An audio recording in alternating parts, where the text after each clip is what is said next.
Hello students, in the video la need PYQs from genetic disorders பார்க்க போறோம். So the first question, aneuploidy is a chromosomal disorder where chromosome number is not the exact copy of its haploid set of chromosomes due to அப்படின்னு கேட்டிருக்காங்க. So aneuploidyன்றது it's a chromosomal disorder. Cell division அப்போ anaphase stageல chromosomes வந்து ப்ராப்பரா segregate ஆகாததுனால either ஒரு chromosome எக்ஸ்ட்ராவா add ஆயிடும் இல்ல delete ஆயிடும். Gain or loss of a chromosome during cell division தான் aneuploidy. Okay, so ஒரு chromosome எக்ஸ்ட்ராவா ஆட் ஆகுறதுக்கு example Down syndrome. Chromosome number 21 வந்து எக்ஸ்ட்ராவா ஒரு காப்பி இருக்கும். ஸோ கேரியோடைப் ஆஃப் 47 குரோமோசோம்ஸ் இருக்கும். வேற டெலிட் ஆகுறதுக்கு எக்ஸாம்பிள் டர்னர் சிண்ட்ரோம். ஸோ ஒரே ஒரு எக்ஸ் குரோமோசோம் தான் இருக்கும். டோட்டலி 45 குரோமோசோம்ஸ் தான் இருக்கும் ஹியூமன் ஃபீமேலுக்கு. ஸோ இது வந்து Turner syndrome. So addition or deletion of a chromosome, gain or loss of a chromosome, it leads to aneuploidy, which is a chromosomal disorder.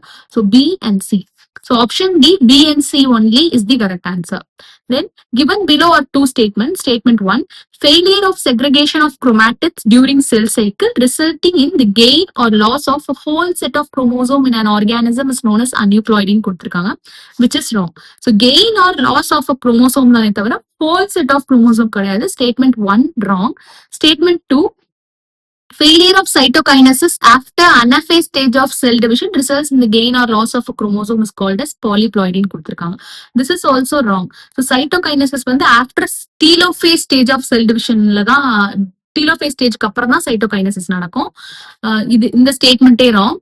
which results in gain or loss of a chromosome கொடுத்திருக்காங்க, இதுவும் wrong. which results in increase in whole set of chromosomes, அதுதான் it is called as polyploidy which occurs in plants. So statement 2 is wrong. So both statement 1 and statement 2 are false is the correct answer. Then match list 1 with list 2. list 1ல disorders கொடுத்திருக்காங்க, list 2ல வந்து associated chromosomes கொடுத்திருக்காங்க.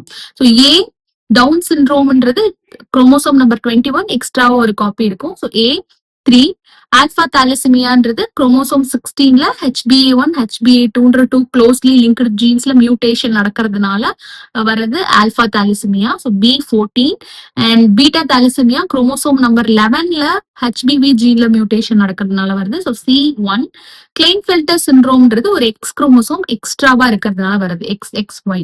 So X chromosome எக்ஸ்ட்ராவா இருக்கிறதுனால வருது Klinefelter syndrome. So D2. So option C is the correct answer. Students, நீங்க இந்த டாபிக்ல இருக்க மத்த நீட் PYQs ஓட வீடியோவையும் பார்க்கணும் அப்படின்னா, கொஸ்டின் சால்வ் பண்ண வீடியோவையும் பார்க்கணும்னா கீழே இருக்க லிங்க் பிரஸ் பண்ணுங்க. தேங்க்யூ.